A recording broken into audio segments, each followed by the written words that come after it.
didn't smell like that. Dude, I literally been thinking about sending a text. I just missed laughing. I think- I did. David, can you keep it down? We're gonna try and have a meeting. Call this meeting to order. Please join me in the pledge. Pledge allegiance to the flag of the United States of America and to the republic for which it stands, one nation under God, indivisible, with liberty and justice for all. Please bow your head. I want to take a moment to honor our friend and colleague, Jim Roberts.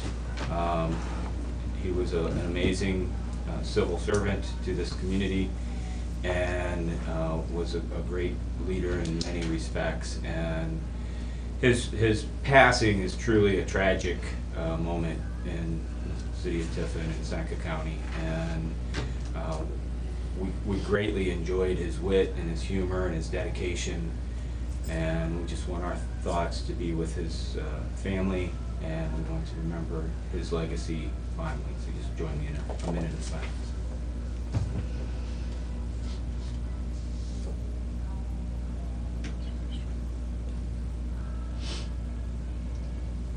Okay, roll call.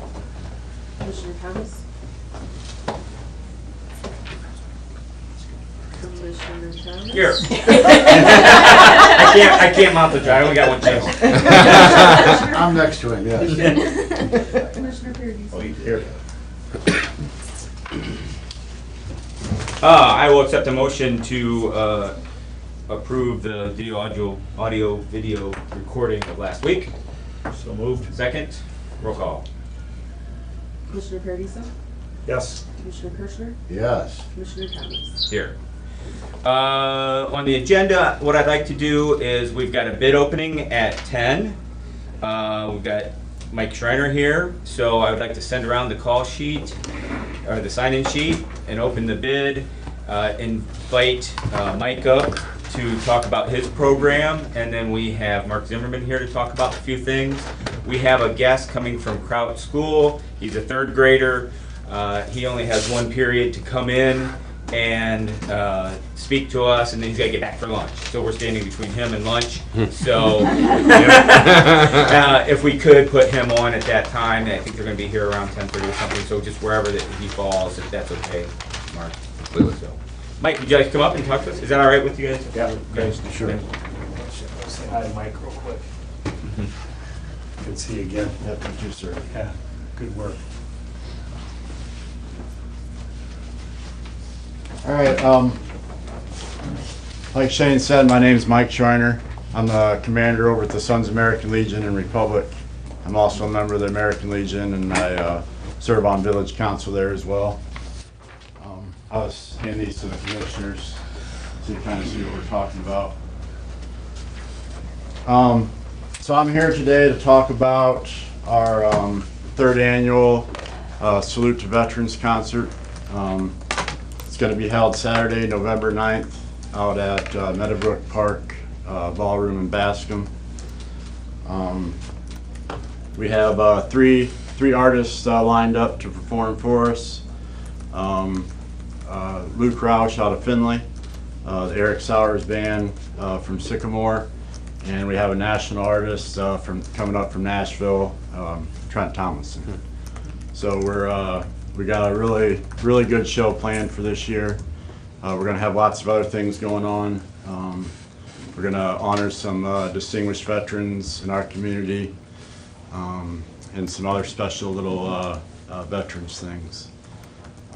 So the main purpose of doing all this is to raise money for local veterans assistance agencies here in Seneca County and the surrounding area. So we focus on three main groups. So the Tiffin VFW Post has a Veterans Assistance Fund set up, and what they do with that fund is any veteran in need in our community can go to the VFW, reach out to them. Maybe they have to make numerous trips up to the hospital, or whatever the case may be, Maybe they got a deployed soldier and their families back here struggling with some things. So that's what they use that fund for. The Seneca County United Veterans Council, that's our second one we try to focus on. Like Shane mentioned earlier, you know, we really lost a good one this past week in Jim. I had the pleasure of working with him a couple of years, and the amount of work and stuff he did for this community was definitely not recognized. And well, it was recognized, but I mean, he did a lot of work. So what they do is they do all your military burials, all the parades, all things like that. They do a flag etiquette program for our youth in all Seneca County for 4th and 5th graders. So they are funded by themselves. They don't receive any money from anybody. So all their rifles, uniforms, and flags, they purchase that on their own. So we help out with them too. And now our third one we're doing is underneath the Seneca County All War Memorial Project. So what they do is they go around and kind of maintain all our memorials, statues and stuff throughout the county. The main one we have put our attention to is the one over in Bloomville. There's a Veterans Memorial over there, and I would probably say it is probably one of the most distinguished ones in Northwest Ohio, really. And with the amount of work they put into it and all the stuff they have planned in the future, it's really going to be a great thing. Now this year we're going to add Attica is starting one as well. So we've linked up with that coordinator, and we're going to help out with them as well. So in the 2 short years that we've done this, we've donated over $20,000 to these organizations. Now, and that may not sound like a lot of money, but in this area, in the 2 short years we've started this, that's like phenomenal. I have a great team with me that helps me out do this. If not for them, you know, it wouldn't be possible. I work for Mark here. I think Mike's got like 3 or 4 jobs. Yeah. So they help me out tremendously. The Republic Sons American Legion, they pretty much upfront all the costs. They let me just go with it. So without their support, you know, it wouldn't be possible. So all our event information is easy to find. We're on Facebook. We can be found on Salute to Our Veterans Country Night at Meadowbrook. That's our Facebook page. It has all our information, ticket prices. This year's ticket prices are $25. That gets you into the event. It is a bring your own beverage and snacks event. Jollies will be there to provide food. You have to purchase that. No alcohol will be sold at the event. So you have to bring your own or whatever beverage you like. And then we offer Tiffin Taxi Service linked up. We linked up with them, and they offer a free taxi ride to Tiffin in the surrounding area from 10 to till everybody gets home that needs a ride. We have a few table reservations left, and like I said, all that information is on our Facebook page. We also have a website, salutetourvets.com. My information is there as well. You can reach out to me if you have any questions. We're always seeking sponsorships. That's how we raise so much money, is we try to offset the cost of the event. This year's event's around $15,000. So we try to get as many community sponsorships as we can to offset that. That way all our ticket sales and all the raffles we do the night of the event can be donated out. Like sponsorships, can you get kind of a list of dollar amounts and what that gets you? Yes, I have sponsorship packets here. If anybody's interested, reach out to me, and I'll get them one. In a different, like I said, we have different levels set up. A special sponsorship drawing. So for every $100 we receive in sponsorship from a business, we put that ticket in a drum, and then we'll draw that ticket, and we're either gonna do two things, whatever they choose. They can go over to Johnson's Hunting and Fishing and pick out anything. They got a $500 credit, or we'll cater a lunch to that business or what have you, from any restaurant that provides that service, pizza, whatever it may be. So that's a little special incentive we add for the sponsorship. So we've had a couple sponsors donate, $1,000, so they'll have 10 of their tickets in that drum when we do our drawing. We are selling gun raffle tickets and cash raffle tickets outside the event. You don't need to be present to win. So we are doing a lot of different things. So I think that's pretty much about all I have. Tony, I know I'd like to get with you. Yes. We'll do that. Tony, actually, his thing he did, him and Mark Scheid a few years ago, Patriots Day Salute. I seen how the community came together, and how much good they did and money that was raised. And I wanted to continue that, not to that level. I knew I'd never reach that level, but just what they did. I'm a veteran myself. I don't think the community realizes, just like we lost Jim, we're losing a lot of the senior guys that are involved in this.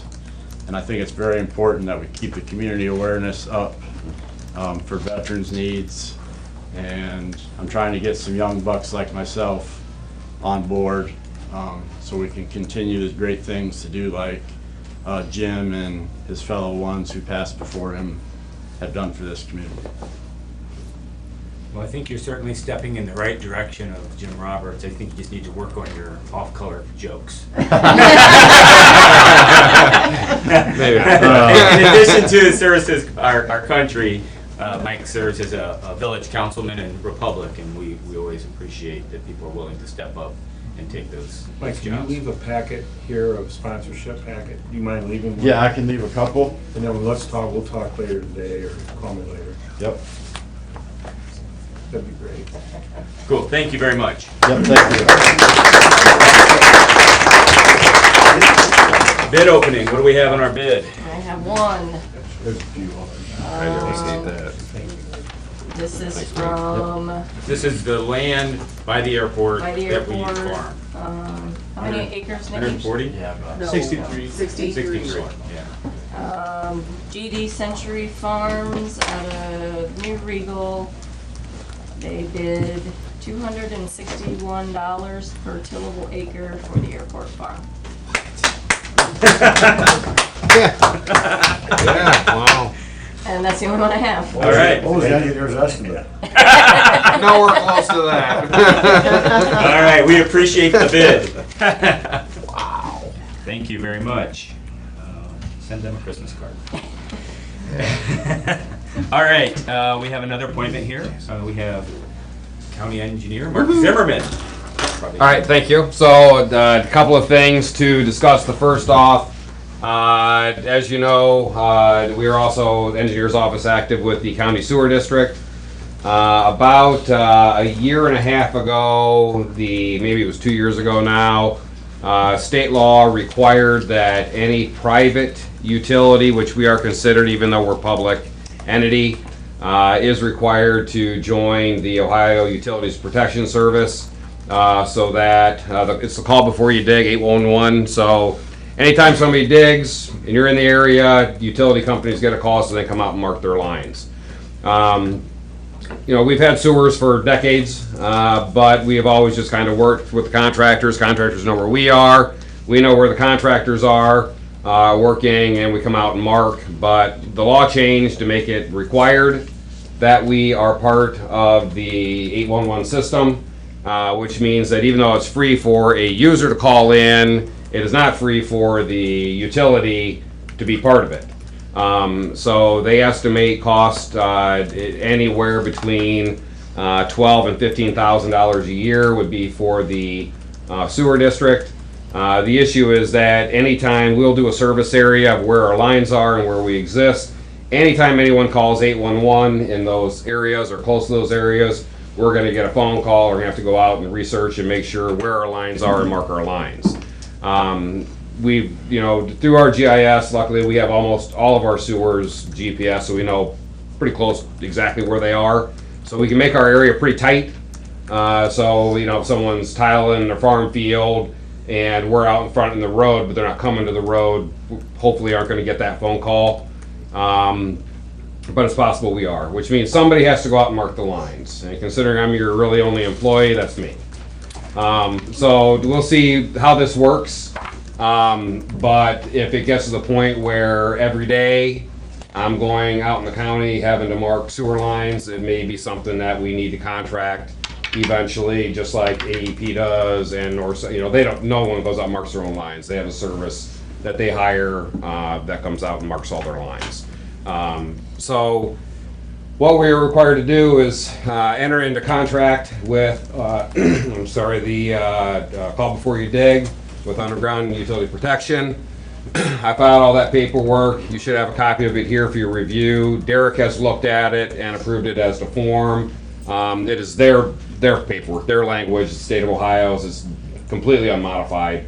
But because we are entering into contract with them, I do need authorization to do so, understanding that it is required by law. If somebody hits something of ours, which luckily nobody has, kind of been lucky that contractors just know where we are and they call me, I go out and mark it, that we would be 100% on the hook with that. Not only our damage, but any damage to facilities or things that happen to their equipment while they hit it because we didn't comply with state law. So the compliance issue is the easy one. It doesn't cost anything to register. It's just as those calls come in at the end of the quarter, at the end of the year, they'll send us a bill for how many calls they had to provide, how many times we were referenced, and there's a charge. I don't know what the charge is per time. They're allowed to asking. pass that along? I'm sorry? Are we allowed to pass that along? The sewer district will pay for it. Are we allowed to pass it on to the person who calls? Oh, no. It's the 811's free. Okay. Yeah, so 811's a free. So we have to absorb that cost? Absolutely. Yeah, 811 is a free service for anybody in the public. If you're digging, call 811. If you're putting a new post in the ground, you're putting a new fence in your backyard, even using the same holes you were using before, call 811. It's free to you. They'll come out, mark utilities, make sure you don't have a phone line, a fiber optic line, a gas line. Gas lines are the big ones. Between the CSS railroad tracks, as an example, houses a fiber optic line that goes between New York City and Chicago. Last estimates about 10 years ago, if you hit that line, it's like $1 million a day. And it takes days and days and days to fix it. So it's real stuff. No one's gonna be digging next to the railroad, but I'm saying 811's a free service. I'm not plugging the service, I'm plugging the law. All right, so call before you dig. Even before you add your landscaping, trust me. Even before, okay, you hit an electric line? Yeah, see buried electric lines in your yard that, go up to the post out front. Don't forget those lights had to get power somewhere.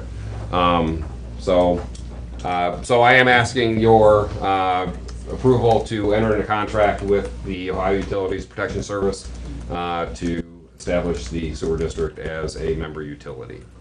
Do you have any idea what the cost of a service would be Cost of a service. to mark our lines? I have no idea. Yeah. I do not know. I don't know. We would provide them with all of our mapping. Yeah. We would probably screen all those if we can first to make sure that it's really something we need to look at. But if we're on the list, we need to go out and mark. Even if there's no conflict, we need to mark. So, you know, for instance, all of New Regal, all of Bascom. So anywhere anyone digs, if someone's putting a fence in their yard, someone's putting a new mailbox in, we mark.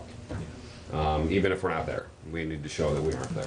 So, which we already do, but it's hit or miss if somebody calls us. They have to call us directly. So that's that. We'll take care of that new business.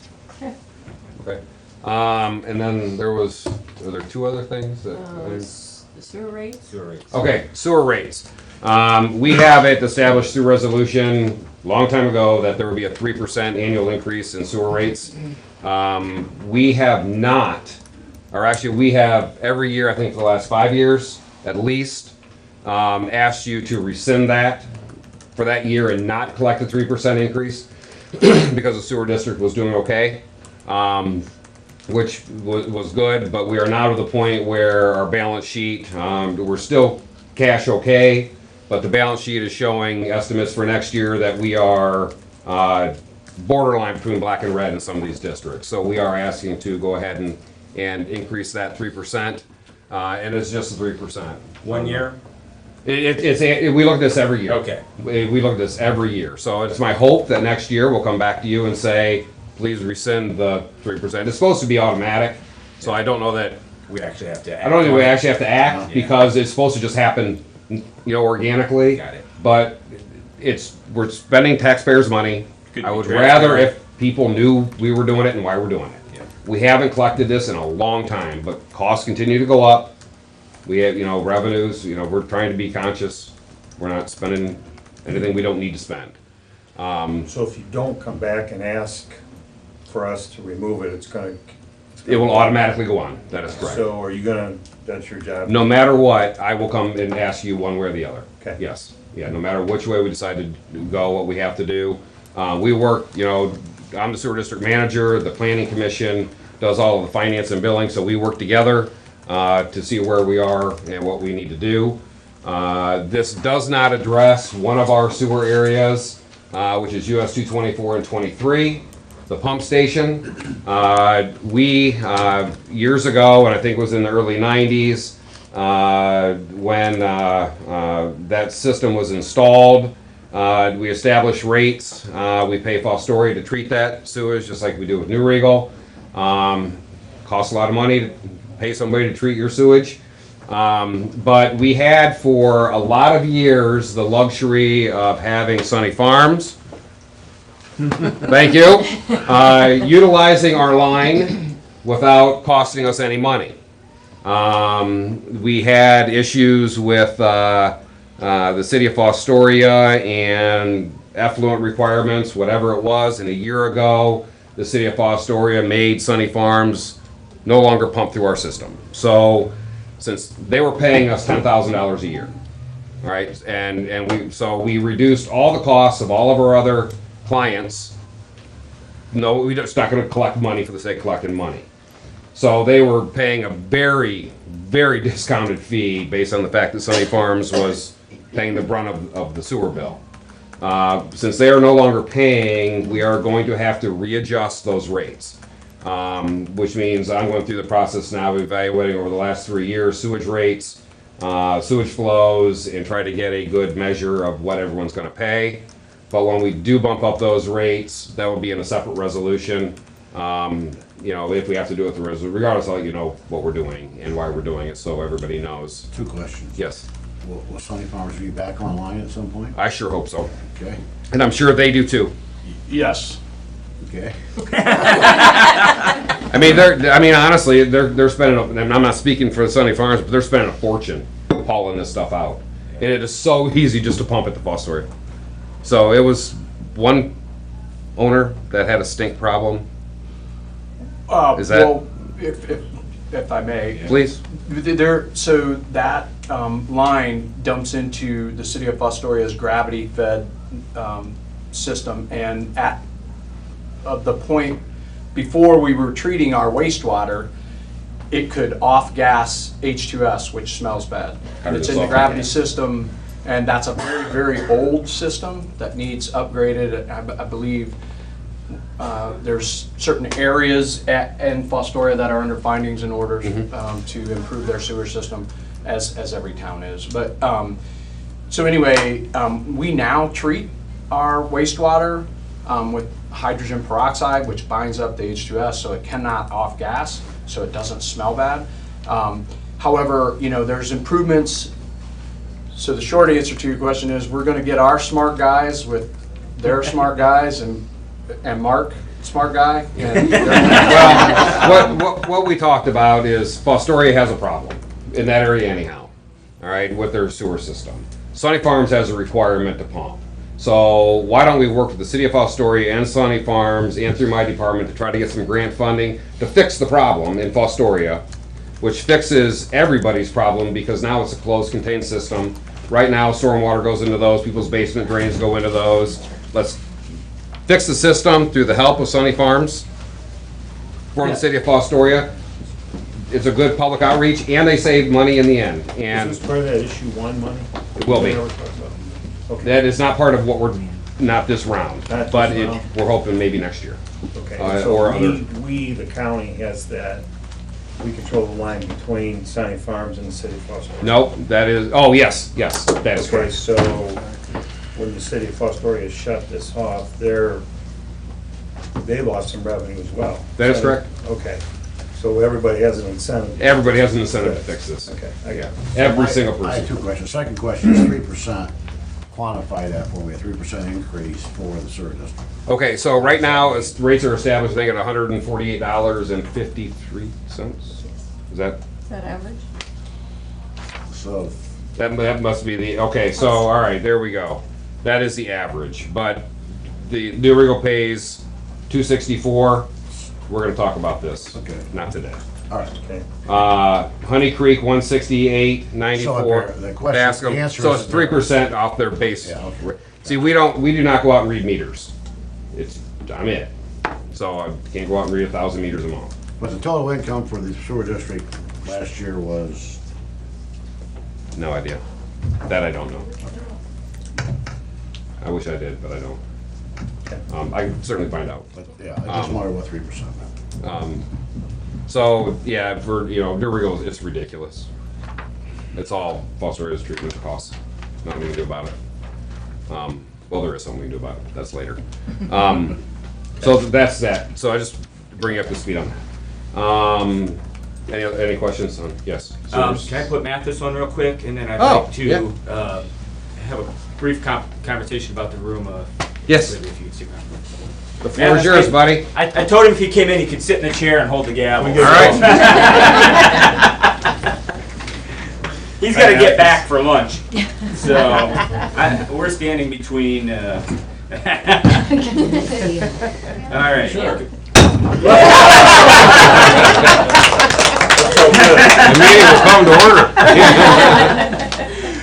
We have Mr. Beeston here and Mrs. Miller to talk about Read to Succeed today. I've been working with Mathis on the Read to Succeed program, and so we'd like to hear a little bit more. We're looking for some mentors. Yeah, so here's, if you'd like more information about the Read to Succeed program. We are a reading mentoring program through the Tiffin City Schools. And, thank you. And what we do, we pair community members, high school students, parents who have time available during the day, retired people. We pair them with students in our school to give them a little extra reading help. So Mathis was a Read to Succeed student last year, and he's been working with Commissioner Thomas. And would you like to talk a little bit about Read to Succeed at all? Read to Succeed helps me because I wasn't a really good reader at the beginning, so when I started Read to Succeed, it helped me read and get better at reading. Good job. We learned a lot about penguins, didn't we? Yeah. So we're always looking for more volunteers, so if you or someone that you know might be interested, please pass that information along. May I just leave? I have bookmarks if people want to take our contact information. Yeah. It's a good place. Okay. So, yeah, we really appreciate the support that we've gotten from Commissioner Thomas and his interest in the program, and anything that we can do to get the word out there. And it's also good for the community members as well. They have a good enriching experience, and it's great for our students. So we really appreciate your time. Yeah, I'd just like to say that it's a super easy process to get enrolled. You know, you do have to do a background check, but I got to tell you, I actually enjoyed it. I got to go to the United Way and talk to Pat DeMonte, which who doesn't love that, and then went out to North Central Education Service Center, had a blast out there. A couple days later, came back, the background checked, and I sat down with Mrs. Miller, and she trained me on what I needed to do, and then I got to work with Mathis, and it's a lot of fun. They've got nice stories. We read about amazing Antarctica and the icebergs and the penguins up there, and we learned a lot of interesting facts, and Mathis even added a few facts. We got to learn about You're going to be a Happy politician. Feet. You're a good politician up there. And facts. Penguins of Madagascar. So, Commissioner Kirshner would like to hear about your fishing stories. This is Commissioner Kirshner. When you fish, you put the bait on the hook, how does that happen? Did you do it yourself? Yeah, or I do it some- myself. You do? Does Mom Somebody help told me sometimes? Your mom had to help. No? She used to when I was like 5. You take the fish off the hook He's a yourself? serious too? fisherman. Yeah? Okay. I almost caught one of the biggest bass ever caught. Yeah. Kirshner Fish tells me that stories. story all the time. You are a good politician. Yeah. Big one got away. Well, I had it out.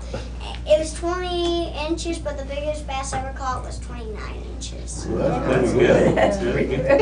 I'm gonna go fishing with you. Next time. So Is- if anybody's interested, it's a really worthwhile Is program. certain grades you go through? Sure. So we have the program in Kraut 2-3 Elementary, and if you're interested in that, you can contact me at Kraut Elementary, or we also do the program with the at Noble with the 4th and 5th graders. So Do we have some of these up there? yes, yeah. We Would can you? make more, Okay. you know, before so people can get them. Great, thank you. Yeah, sessions are 30 minutes long. You come in, we have a curriculum, so you don't have to worry about not knowing what to do with the students. So we just follow the curriculum, and you read with them, and you work on vocabulary and fluency and comprehension is our main goal.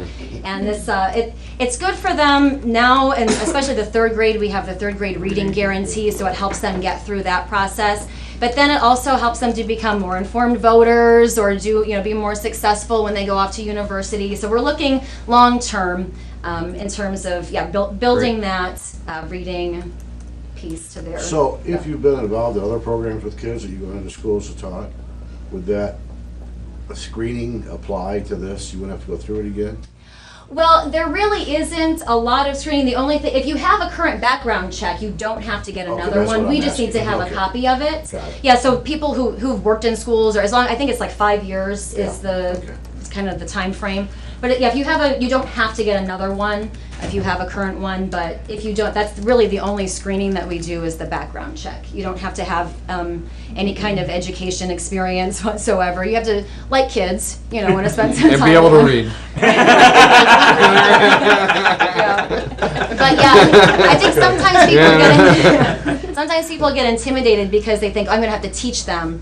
But it's really about being there, spending that one-on-one quality time with them, that kind of thing. So, yeah. All Got right. this Great. banger again, buddy. One more time. Thank you so much for your time today, commissioners. We appreciate it. Awesome. All right. Thank you. Thank very you. much. Get to lunch. Thank Thanks you. for coming. Yeah, right.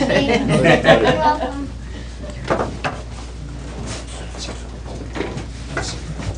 All right. We just. So you want me to follow that? Yeah. We're talking about the room, I really Seriously. I knew you guys had it for me, man. How was that? No, we just have it on the table, and if there's any questions Yes. that we had, I think we should just clear them and. Maybe just briefly explain what the Sure, room is that's for fine. those that may not know. So, some parts of law require, some don't, regardless of any of that. It's always wise when a large industrial style facility is proposing coming to a county using county roads, highway system, bridges, that we develop what's called a road use maintenance agreement, or a RUMA for short. These RUMAs are open largely to the negotiation between the developer and the county or the township or the state or whatever agency they may be being done with. And what it does is clearly sets out rules and regulations that the developer will follow and that the county will follow to allow and ensure a harmonious development to occur. We know, we don't know. We assume that through the process of any large development with repetitive loading, that there will be some areas of roadways that will be damaged. There will be bridges that need to be looked at. There were culverts and bridges that need to be load rated.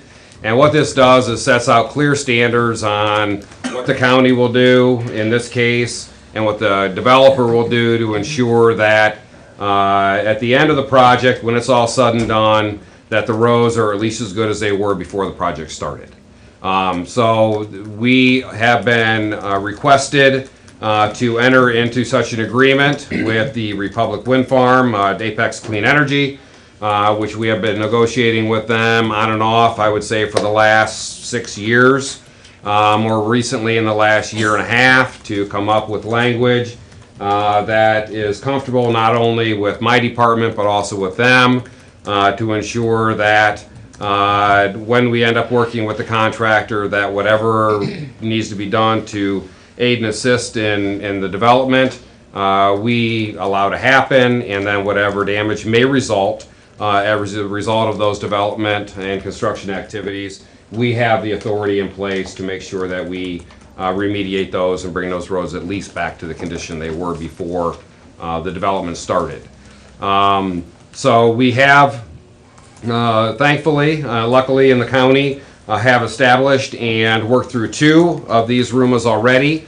One with Kinder Morgan Pipeline, which is a smaller project, a 12-inch high-pressure line up in Thompson and Adams, and just into Pleasant Township.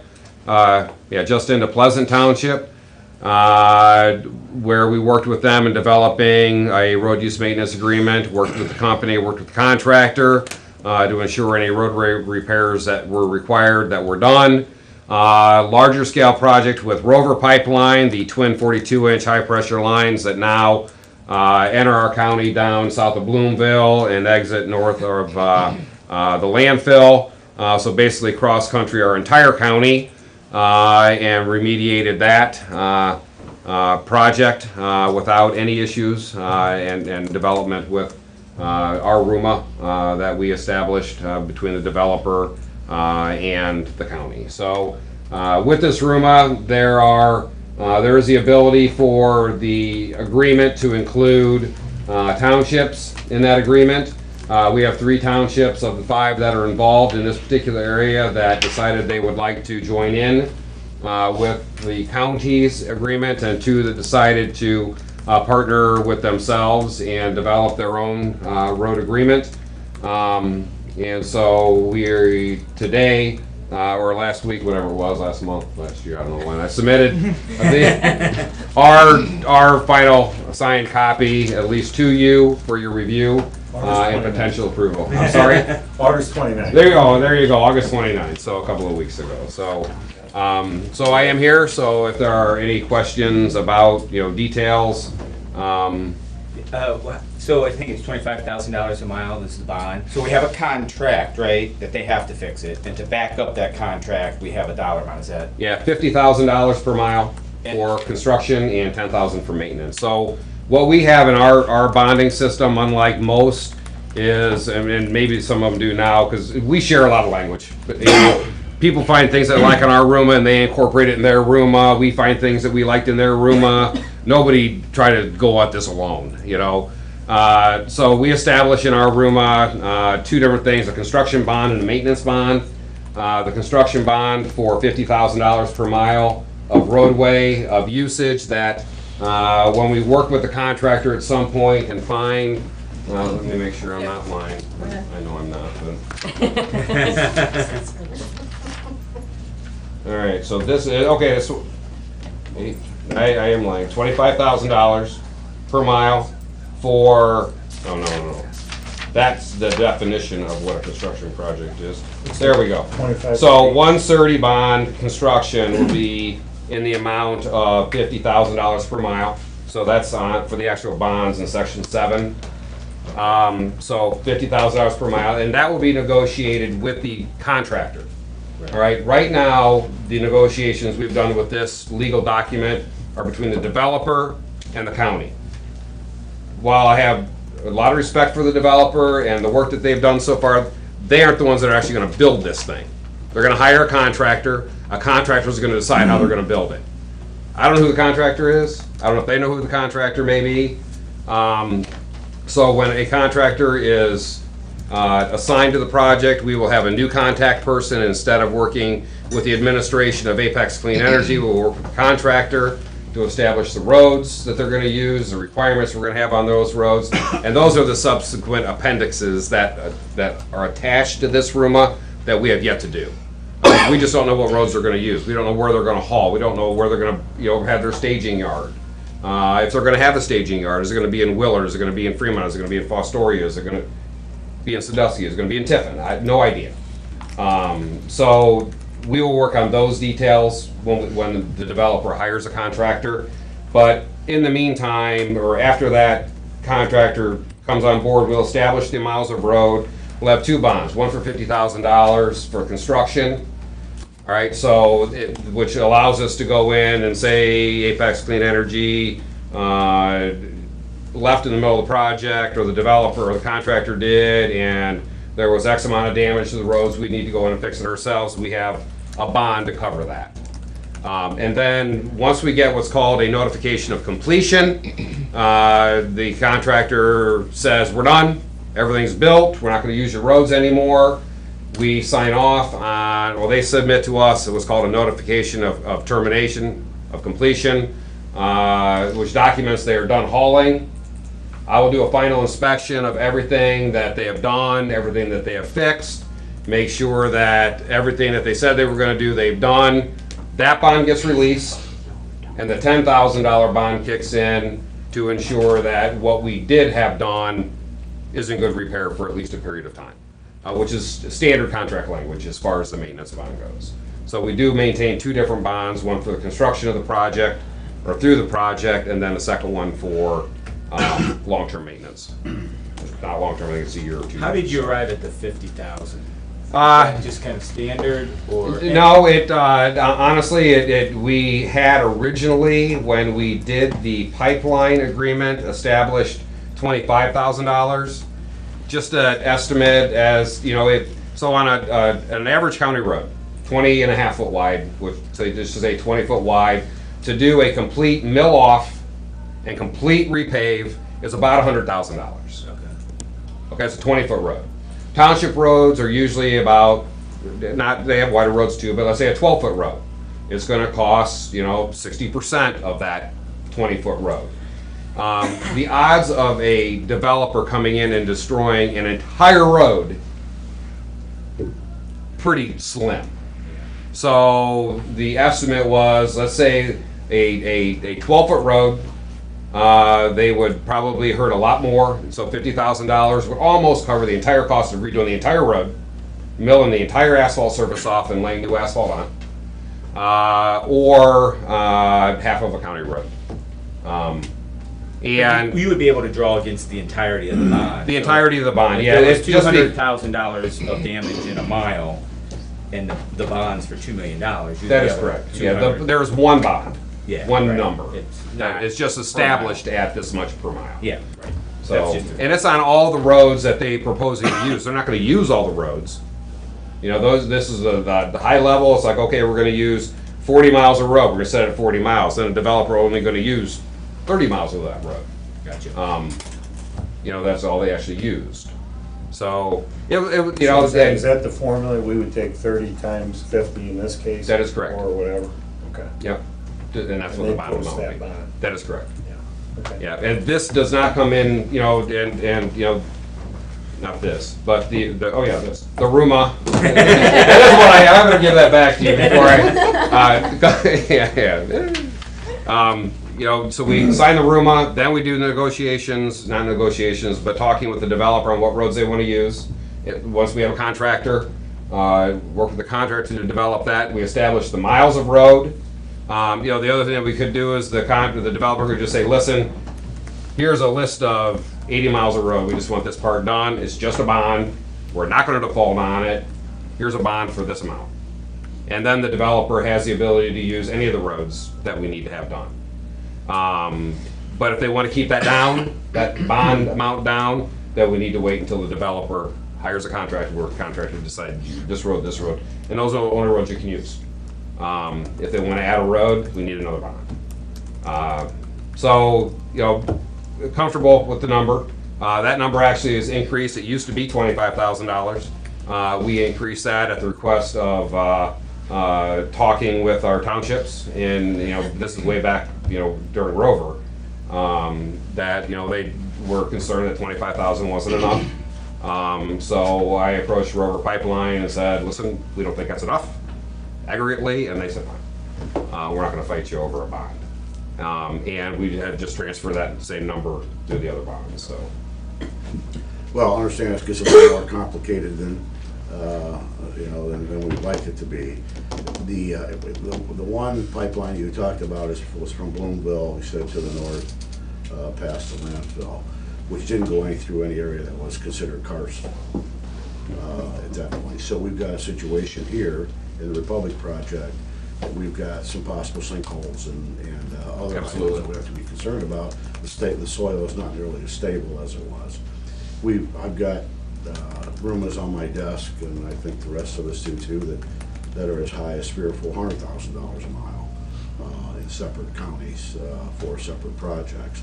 As I stated earlier, this certainly, the proposal we're talking about with turbines, is an extraordinary kind of a project. It's not a one and done, coming through and being done with it. There are virtually, you know, if there are 40 turbines that are gonna go up, it's 40 projects. And that's, you know, with that significant amount of heavy equipment that comes through and the property. And there may be times when they actually have to put in turnarounds because our roads aren't gonna be wide enough. So that would be construction and possibly other culverts. That would be construction in an area that is unstable soil to begin with. So the standard RUMA, I think that you put in place for the townships is great. I think the $50,000 a mile is a good number for regular projects that happen. People having to bring loads through, et cetera. I personally don't think it's nearly enough for this particular project. Okay. Yeah, I mean, Once we set these, Mark, we can we change them? Once we sign this, I don't think so. I mean, I'm not a lawyer. is this good for But- forever, or can we put a clause in there that says, Oh, I would say you that don't it's, build this by whatever? I would think that certainly if you, that your approval can be conditioned for a period of time.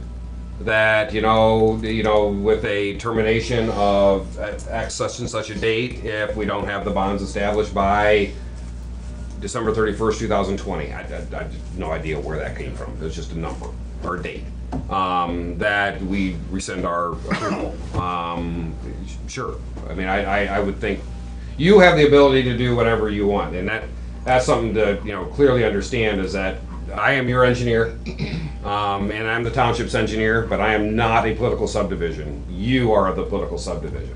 So, which is why we're here talking to this, is my signature is a recommendation. Derek's signature is an approval as to form only. You know, he's not saying awesome, great. He's saying legally, everything's in here it needs to be. But it's up to the three of you to determine whether or not you are comfortable with the contract. It is a contract. So, I will say, you know, I'm the newest member up here, so I'm learning. I know more about rooms today than I Yeah. did. Actually, I know more about rooms this minute than yeah. before you came in this morning, so, and I'm starting to understand it. You know, part of the, so we're asked as commissioners to act on this. I'm not comfortable acting on it until I feel I've satisfied myself asking questions, et cetera. I met with Pleasant Township trustees last night. I would like to, and I'm understanding, I agree with Mike that, you know, this is a good document, it's worked. And I just want to have I just don't want to sign it and not have talked to the trustees and looked at some other things. We can't change it after we sign it for this project, so the Apex project, in this case, Will be controlled under this document. controlled. So if it's 5 years from now, or 10 years from now, or whatever they get it built, this would apply. I mean, I don't like that part of it to start with. Yeah. Unless you put a termination Feel on like it. a sunset That thing in only, there, right. you know, keep going, do what you're doing, Apex, but if you don't get this thing off the ground, we have the right to renegotiate. Listen, let me make sure that I'm clear on this. Can you do a RUMA that is project-specific? Well, you said each turbine's a different project, so you mean Well- 70 different rooms? No. Or, I mean that if there's a pipeline project that comes through, we. oh, absolutely, these are all individual, absolutely. Every time we So, get a new this- rooma, If we would do a, just pick a number, if we would do a $200,000 per mile on the Republic Wind project, that doesn't mean that that same room would be in effect for a guy that wants to haul something through the county. not at all.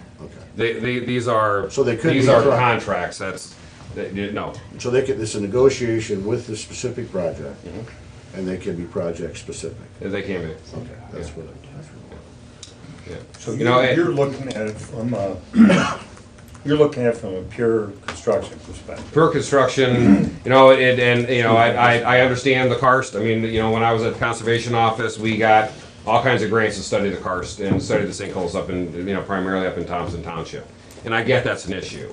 That is not necessarily a roadway issue. My issues are with the roads and bridges. And while we do have a couple of roads that do have some sinkholes even one that has some under a bridge, actually the bridge is there for the sinkhole, my level of concern of what construction is going to do to the karst is related to our roads and bridges does not exceed what we have in this room by any standard. But realize my concern is right away to right away along a road. That is all. That's it. That's the only thing I address in this, which I personally view to be a fair and comfortable number for my part. So, but it's your decision. So, just so I understand this, if I have a house, it's worth $100,000, I would insure it for $100,000, right? Mhm. I won't insure it for $200,000 because if there's damage to my house, the maximum I'm going to get is the value of the house, $100,000. So, and I mean, you're an insurance guy. I guess I shouldn't be using an insurance analogy. Well, to that end, It's always replacement yeah, costs. and Yeah. to It's that not end, market value, it's I replacement. We have to replace the road. right, Right. I established this whatever costs $50,000 at what I would anticipate the damage would be for the roadways. Some of the. in aggregate, you think this bond is the That is correct, because accurate amount. the probability, I mean, everything we do is probability. No one has any idea how much damage is going to, nobody has any idea how much damage is going to be caused. There could be none, or there could be complete chaos. Nobody knows that. But the odds, the probability of all the roads going to hell all at the same time, that all had to be covered under this bond because they left town, is almost unfathomable to me. It doesn't pass the test of reasonableness. And if it doesn't pass that test, then, say 50% of the roads need completely milled and completely filled. We're pretty well covered for that. So what makes sense to insure your home for 3 times its replacement cost? That's. Yeah, I mean, because if, say you insure, the same scenario, you have a home, a summer home, and a winter home. Well, you don't insure all three of those homes under the same policy that says they're all gonna burn down together, Yeah. Cable blanket. So let me ask you another question. So, I'm just talking about me right now. I'm a commissioner. So here's the road, you're the engineer, you deal with the roads. You don't care, you care, but you don't deal with citizens' calls, dirt on the roads, Sure, safety issues. absolutely. If Okay, it's so- right away to right away, I do. Yeah. So, to me, I'm just trying, as I'm listening to people and talking to different township trustees, I have that, yeah, but I want to go talk to Scipio and Adams, because they're on their own, they're not part of the county. And in the end, the county seems to always have this umbrella where we come in and, I just want to understand it as a commissioner, I sign this thing. But the current RUMA, bond aside, how do we deal with flow of contractors coming in and out and that kind of thing? Is it the Wild West, they'd come and go anytime they want until the project's built up and then just put the road back the way it was before they started? No, throughout the entire process, the road How's has that to be work? maintained to good repair. All right, so it has to be maintained passable, which means there may be a lot of stone, there may be a lot of coal patch, just to keep the road in repair. There's no point in time when it can look like a war zone, that just boom, boom, boom, all over, you can't drive on this road. So that's my job to ensure that doesn't happen. Now, how about scheduling? So, school bus comes home at 3 o'clock, and I'm just visioning all these trucks and concrete and everything going on. Who controls the flow of everything? Well, we in the past, and what we do, if they're proposing to close a road, for instance, if they have say they have a project where they're building an entrance drive, may have to close the road for that, all right? Okay. So they're gonna do that, and they're gonna close the road for 2 days, or for a full day, during a period when school's in. There are certain people they need to call. We have those lists, and we share those lists with all of our contractors. So they would need to call schools, they would need to call EMA, EMS, they would need to call the sheriff's office, need to call a local paper, or whoever is the closest, whatever those rules are, to let people know that this road from here to here is gonna be closed for such and such a time.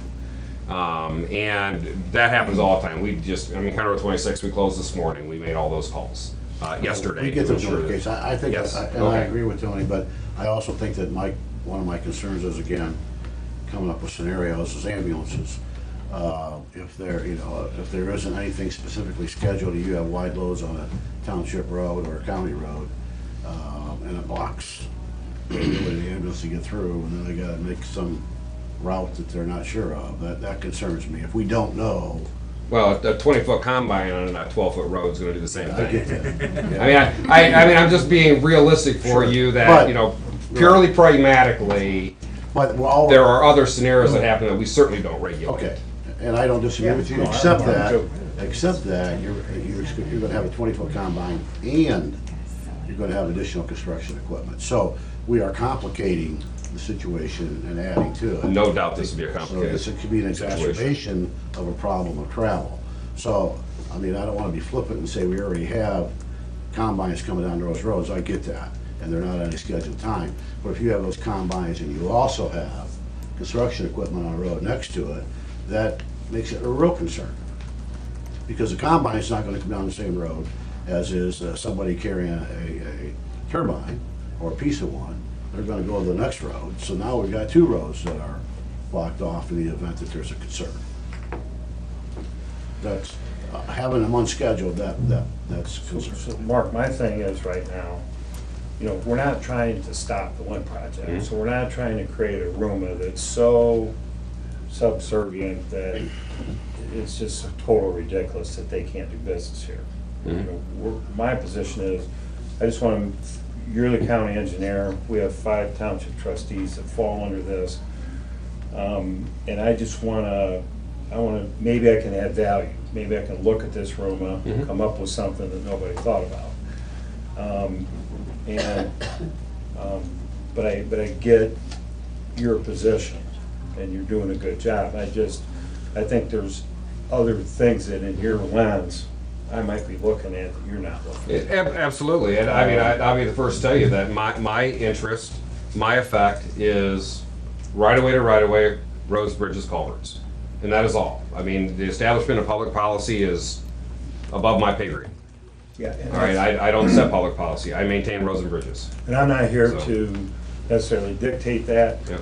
And, I'd like to talk to the sheriff. I want to talk to the township. I just want to learn a little bit more. Now, I'm getting better at it, but I'm not there yet as far as my feeling on everything. But, for our benefit, I don't think we need to kick this down the road forever. But if we don't act on this for it's a couple weeks, or I'm making this up, period of time, something like that, Shane,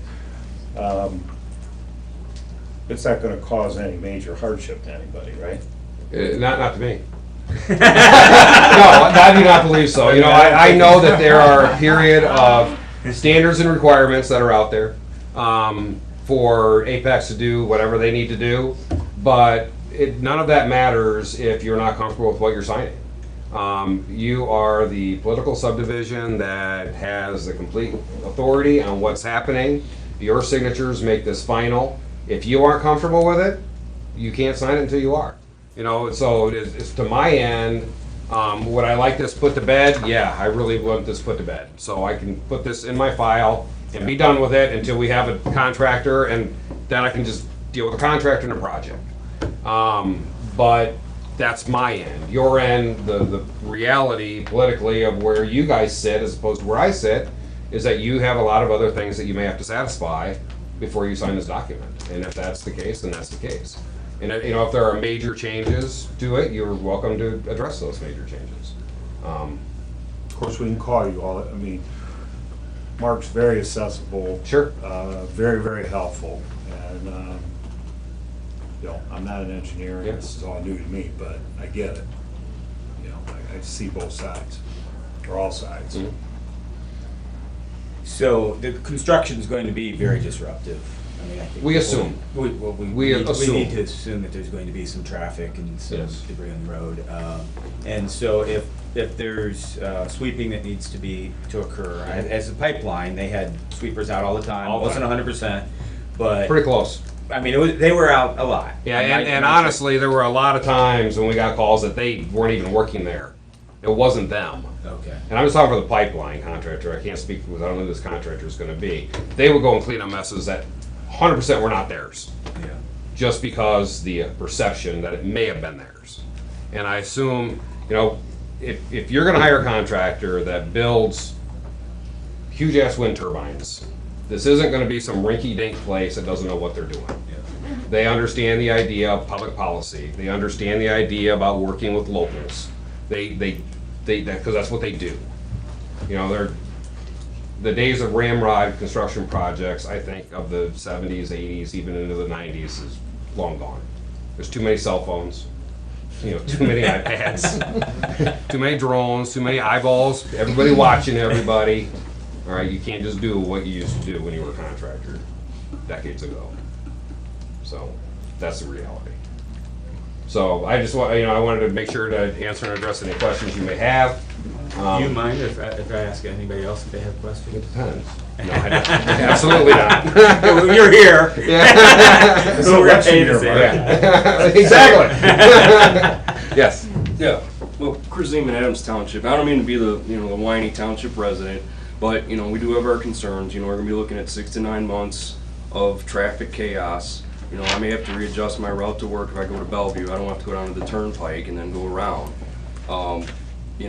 To your point with the combines, yeah, you're gonna have those out there with these turbines, and you're probably gonna have 3 to 4 trucks just hauling one tower section to a location. And there's some things that kind of came up. Like who's okay, so county sheriff's gonna be enforcement, I assume.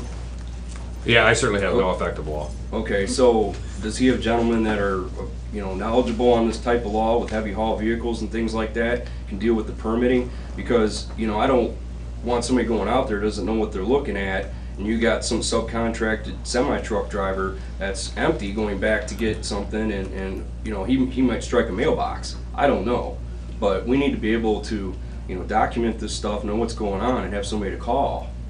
And that's a big concern. As far as the permitting goes, one of the things that we do with the agreement is all the roads that they look at that they want to use, we will do the permitting on those roads. If they want to cross a bridge, we will discuss when it comes time for moving those tower sections or rotors or blades, whatever things may be, and establish not only the trucks and the axle configurations that those trucks will be hauling, but we have software that we run those loads over our bridges and over our culverts to ensure that the bridges are adequate. If they aren't, the contractor has several abilities. They can build us a new bridge.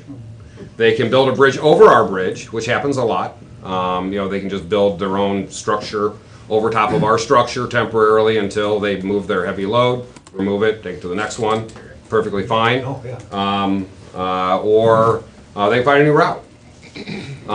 Sometimes that may require, the cheapest thing is to get a core permit or whatever permit they may need to do, exit the road with a drive over the creek through a pipe they put through there, or just dirt they filled the thing in with temporarily, get to the other side of it, dig it all back out. Didn't even use our bridge or our road for that. There are multitudes of ways of addressing the permitting after we do the permitting. So we do address that for our end. For the townships, Adams, for instance, who is not part of our RUMA, they are working with Integrity Permits, and they're here. They will be doing the permitting for the roads, for any roads that need to be done. If they're crossing a bridge, those are still ours, so we would have to do those load ratings at the county.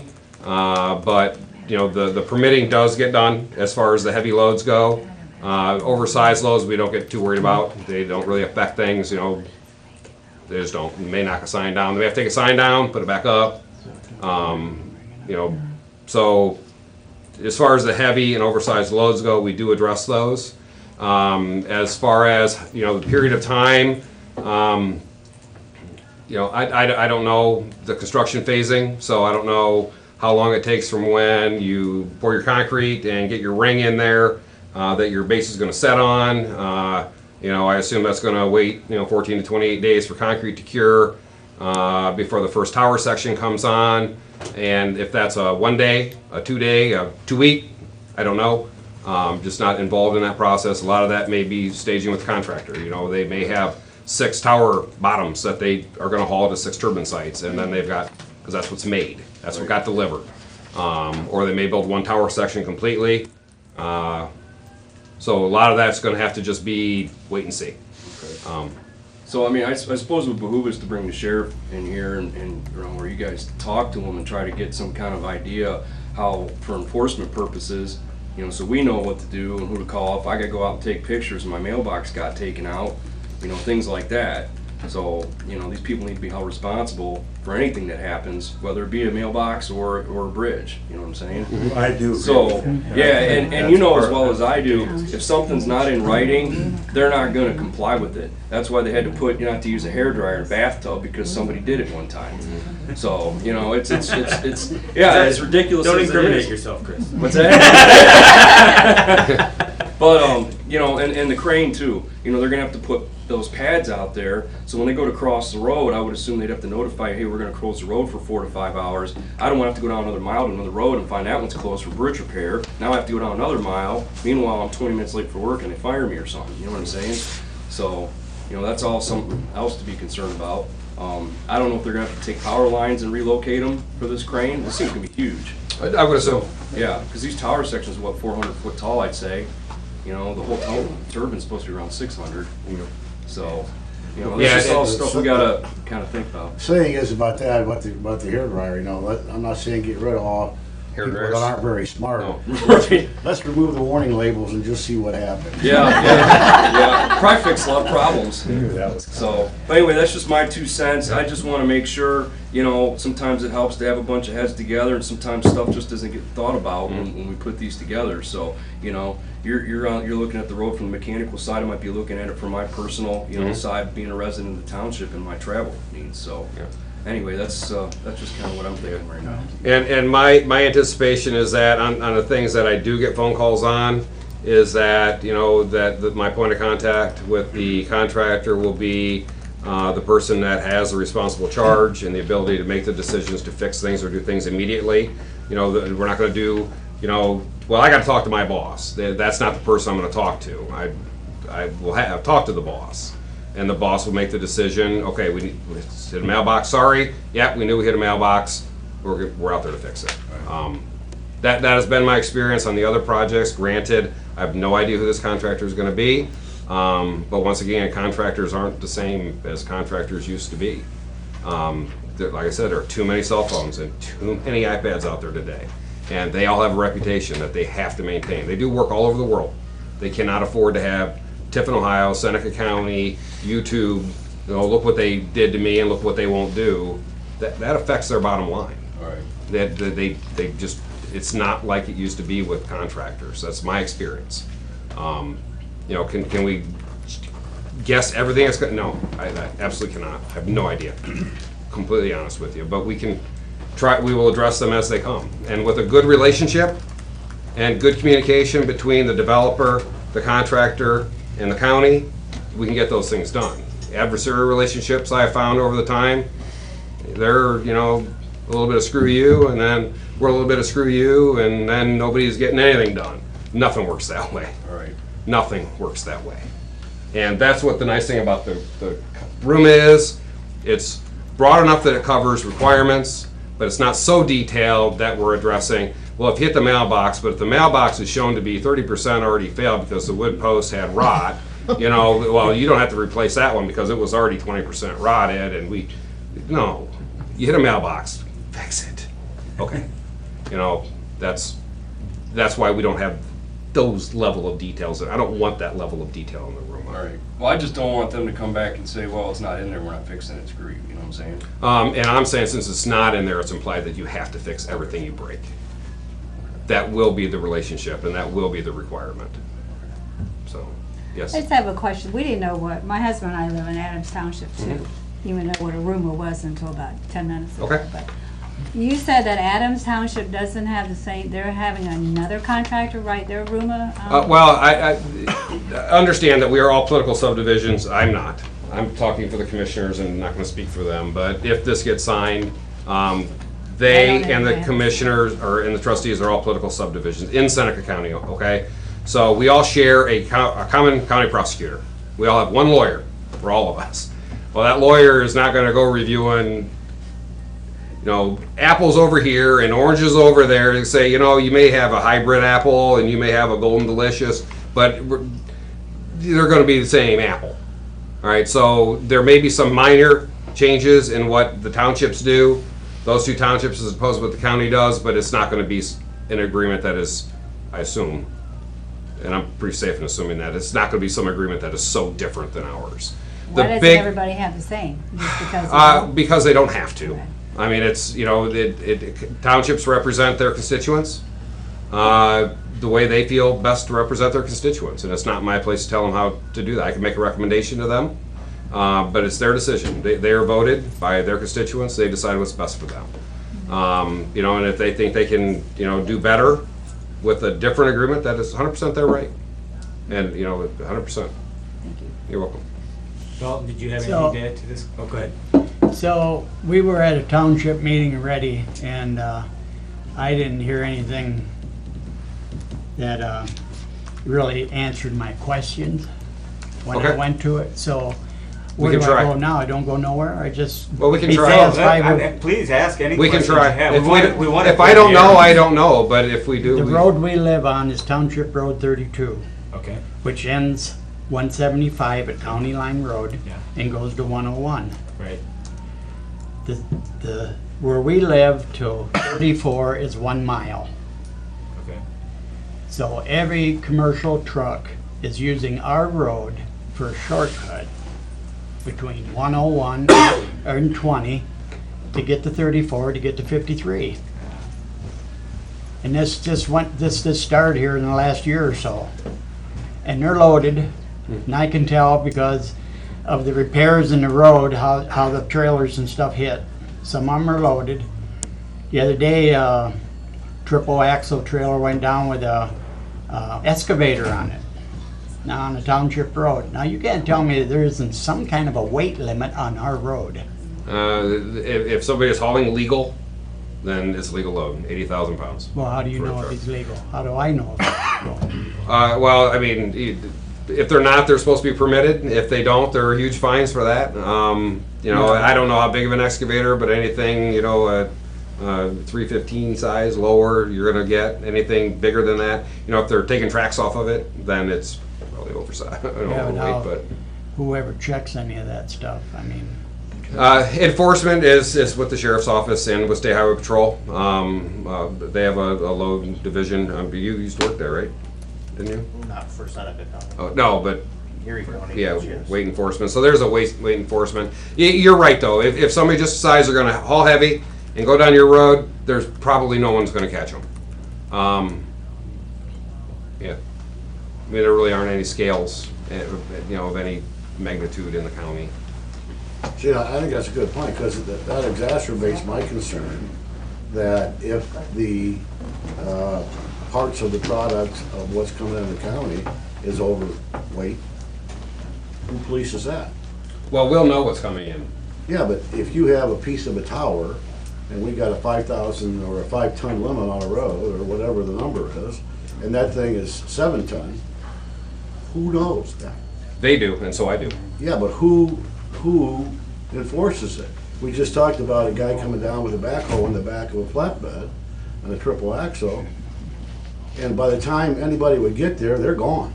Right. Well, if Chris calls and says, I know this is overload, and they just came over my bridge, who is going to do anything about it?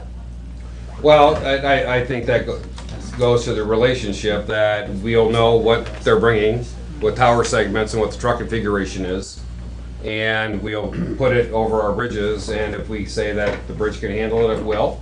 If we say it can't, it won't. Well, my They'll be point coming is, from a distance, so they'll have cross scales probably all the way here. I mean, they'll have state permitting the whole way. I mean, the state's they're gonna use state routes to get here, and the state will have a state permit that they'll submit to us, and they'll show here is our state permit. I'm not gonna require them to do another permit. Yeah, so. I could add just a little bit to that. Yeah. Thinking of someone who's driving this big excavator down this road, they don't have a road. They haven't worked with you. They haven't gone through a state process. They haven't outlined their transportation plan. There's no one that's reviewed that.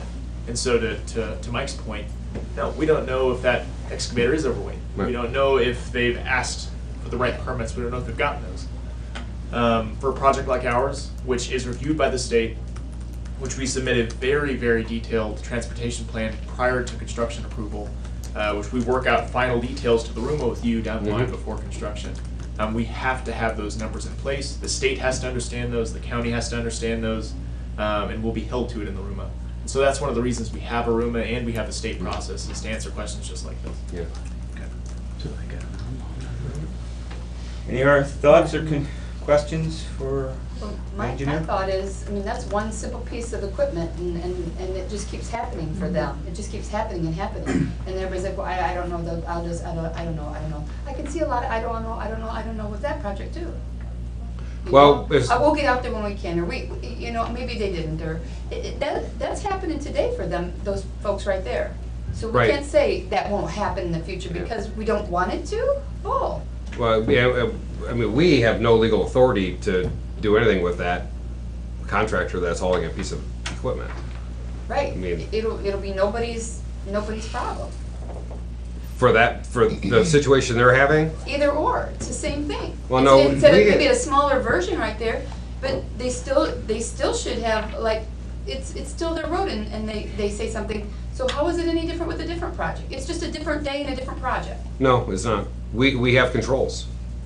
We have agreements and contracts and authority over the construction project, not over a truck, not over an individual truck. I mean, there could be, if there were somebody here that actually enforced it and had a set of scales and ran them over the scales and they were overloaded, over 80,000 pounds, yeah, they'd get a huge ticket, huge fine. Absolutely. So you're saying it wouldn't do any good to post signs that there's weight limits on roads or weight limits on trucks? Or, I mean, our road is deteriorating little at a time. We can see it over the last year. Yeah. So why in the last year are these commercial trucks? I mean, the other day we don't sit out there. I don't have time to sit out there and watch for trucks. But we were working on our deck and there was 10 semis, commercial trucks that went down this 1 mile stretch.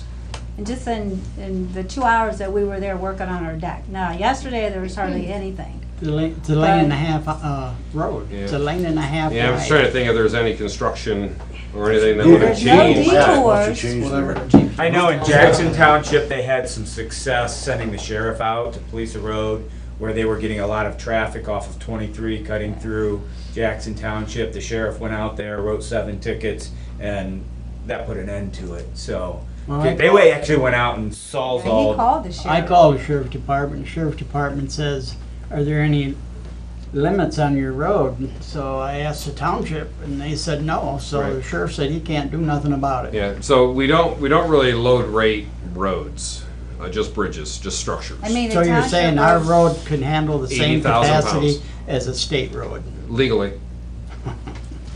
No. If I can add, Shane, Bill Frankert, Adams Township, so I actually live right down the road from the Hayes. A couple things going on, why there's a little more traffic now is it's kind of a thoroughfare a little bit for guys who are kind of hauling pickles. Also at the end of the road is a. No, Bill, these a weren't sto- pickle trucks.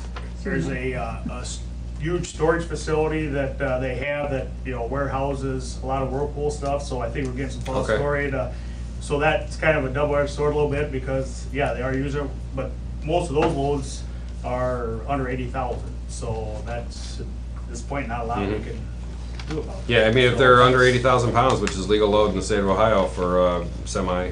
Yeah. And as you get Tractor. more and more That's a big road, deliveries, people are ordering stuff online, you're getting your short semis coming out, you're getting your, just to make Yeah. deliveries here and there and stuff. I mean, we get it at our farm, neighbors get it, so it's just, Sir, more and more of a necessary evil. is there any bridge or culvert on that stretch? Yes. There is, right by Quaint. Wouldn't that No, have it'll be a down, limit? actually down, Oh, Culvert. no, close to we're down 34 by- there, which would be your bridge, Mark, and you The guys culverts, redid The that. one with all the pipelines?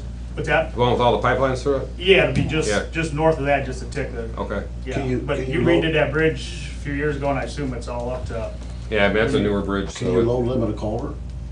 Yeah, you could. So if there's a culvert on that road, There that is. stretch, could we not go out and check to see what the capacity is? actually. They could hire somebody to go do that if they wanted, I guess. guess. It would be moot, but. Well- yeah. About 5-6 years ago, we replaced the culvert underneath the road there, so I mean, Yeah. it's all up And- there. It's double wall, dual plastic. And honestly, even, round pipes, even the state of Ohio said last year, forget it, quit trying to load rate those, even better bridges. So if it were big culvert, 9 foot, 9 inches, that didn't hit that 10 foot threshold, yeah, that's something you can look at. We do have some 9 foot structures out there, old structures. We could load rate those, they're not required by law, but certainly could. Thank you for all your time. If you guys have any more questions for Mark? You know where I am. Thank you, sir, for coming in. We have you on speed dial. Yeah. He's changing his number. Already did. I'll give it to you. Okay, administrator report. I have nothing today. Okay, I don't have anything, but I would like to hear from Commissioner Kirschner. Konnichiwa. Konnichiwa. Arigato gozaimasu. Just a brief summary of the Japan trip. I think that I'll start out by saying, 15, 20 years ago, Bernie Holman and Rich Folk went to Japan, and the result is the fact that we now have Taiho and American Fine Center here. So, we tried to reestablish those relationships with those folks and talk to new people. There were 5 United States governors there. Mike DeWine, our governor, did us proud. It was called the Midwest Japanese Conference.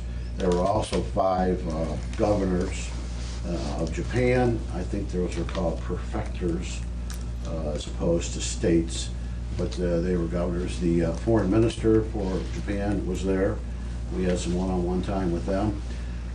So it was just a real good experience.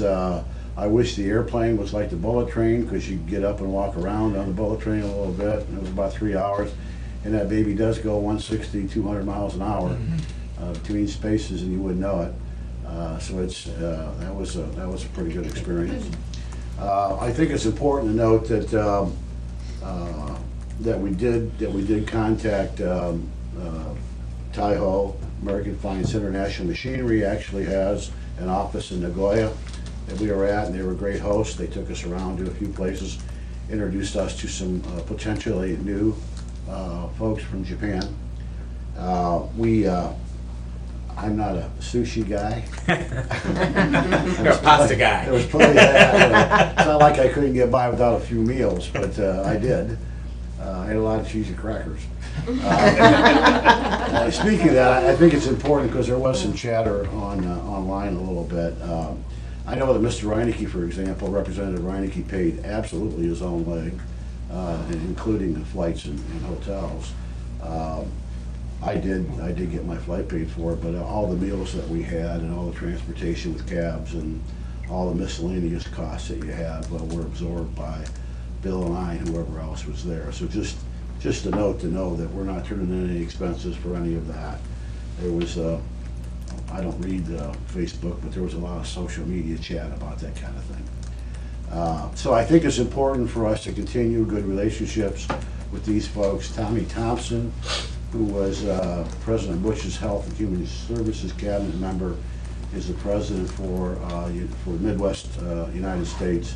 It's called the Midwest Japanese Conference, and he did a nice job. He stated that this is the best relationship we've had with Japan in a long time, and it is a good one.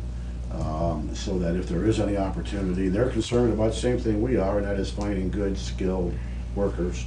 There is a skill gap out there. You know, we got a lot of young people. I think you have to get a better understanding of the fact that college isn't always the answer.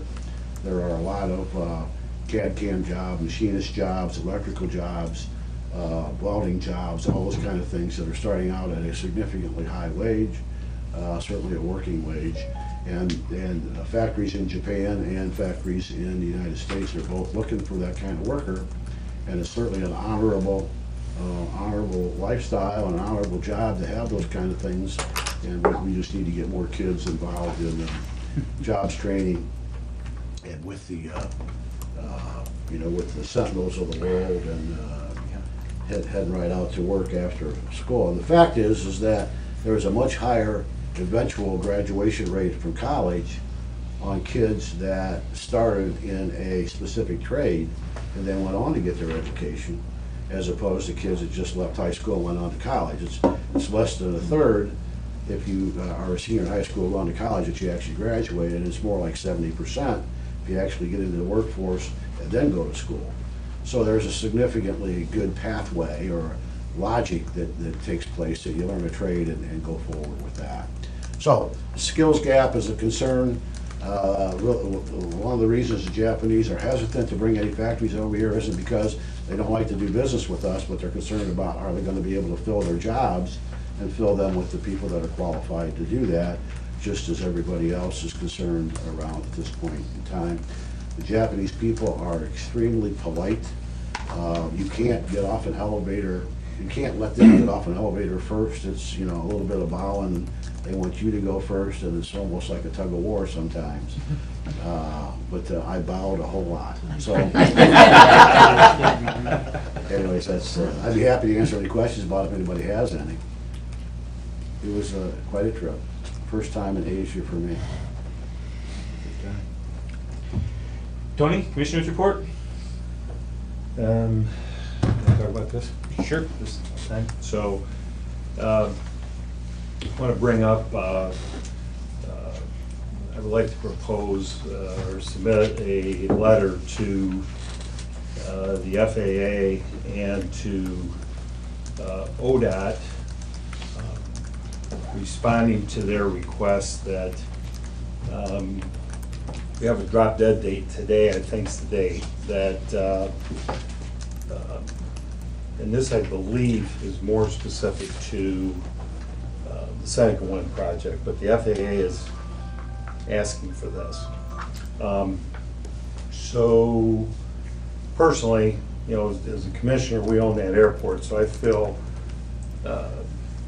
strongly about protecting that. Part two of this is, I'm a former pilot, so I understand the language that's what all this stuff reads.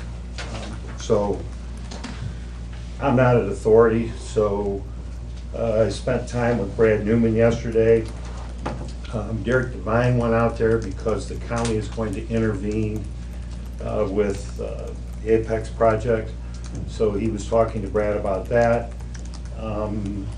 And then we talked about this potential letter. So Brad Newman, who's our airport manager, submitted a letter yesterday dated September 18th to the state of Ohio and to ODOT. It's public, everybody will get to see it. In thinking about how I wanted to propose a, you okay? Yeah, I'm good. I need my glasses. Small print. And thinking about how I wanted to do this, and I don't know if this is a resolution, I believe this is just a letter. So I would like the county commissioners to send a letter. Tony, who would this be filed The with? FAA. So Who would you file the letter with, the FAA? we would again? file it to the same, we would file it to the FAA, it goes to the FAA and ODOT, and state ODOT. Well, the sighting board would get part I of this? think eventually it goes to the siting board. Okay. Yeah. But let's throw that in there just in case. Yeah. Okay. I've got, we were asked, commissioners from the FAA to reply. But we also want to file with ODOT. That's, they're included. Yeah, with that. okay. Yeah. This is very time sensitive, so this, and I didn't want to. Yeah, I haven't had a chance to read this, so. Yeah, I mean, we just did it at 4 o'clock. Because, you know, there's some things in here that I'm not sure that we can get along with here. I mean, there says there's no consideration for lifeline. We've done some work on that, so I'd like to incorporate what REMS has done on that. And, you know. What does the filing do? What's the problem? I don't know, it's either today or the 29th. Okay. Well, we got the extension, right? So is that part of it? I don't know, Brad had to have his in by today. So, it has happened fast. Yeah, So I tried yeah. to last night and this morning reach the FAA and, haven't done that yet. Because I've talked to a number of pilots and they don't share these concerns. I think I want to make sure that what we're saying is accurate. And my thing is,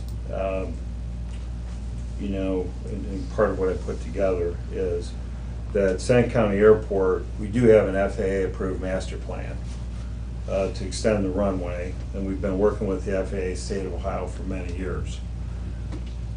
Over the last 10 years, approximately $3.2 million of federal, state, and local money has been spent out at the airport. And that's a lot of money.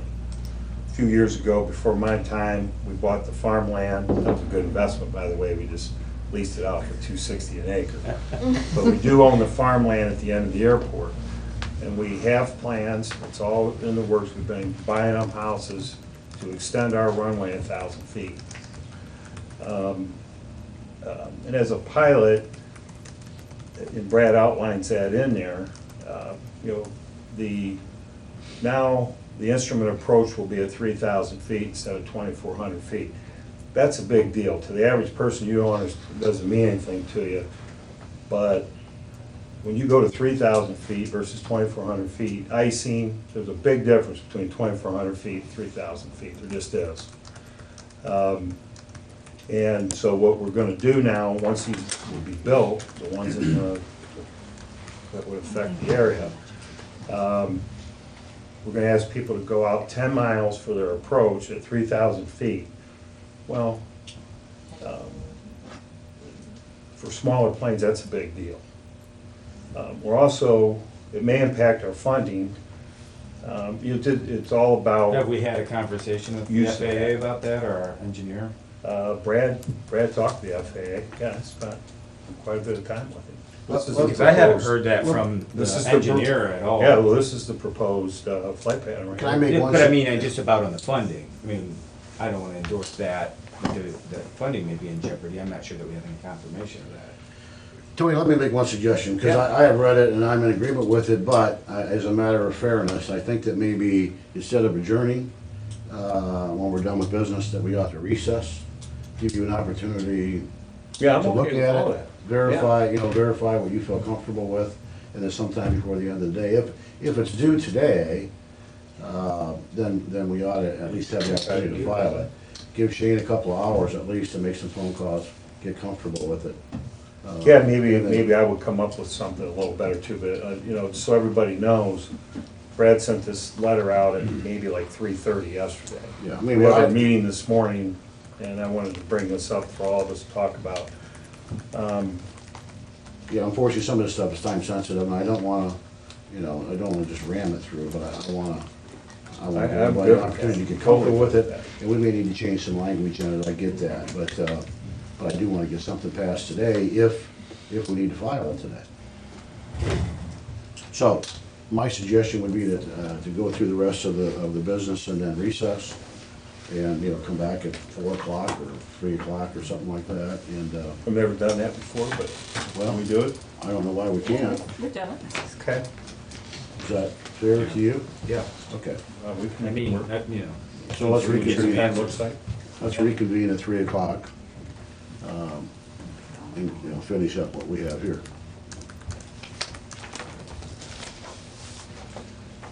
Okay. That's all I have. Well, we still got more to do here though, right? Yeah. So, old business, when you're comfortable, you'll bring the Roomba back in? Yeah, yes. I mean, when you get what answers you need, you'll bring the Roomba back in and get it on the agenda, or is that the way it's gonna work, or? I'm good with that, yes. Yeah. Is that good? Yeah, I just. Yeah. I mean, we have Fair to make a enough. I'm the decision. guy holding it up, so I'll be the guy, I'll bring it in. Because I think all the, The previous commissioner is antsy over there. Thanks. Did I miss public comment, or you? no. I have a. You can go I back have a to few sleep. public comments. I'll tell you what, when you don't come, Ben, we miss you. Yeah. Yeah. Did you have a tea time or what? Okay,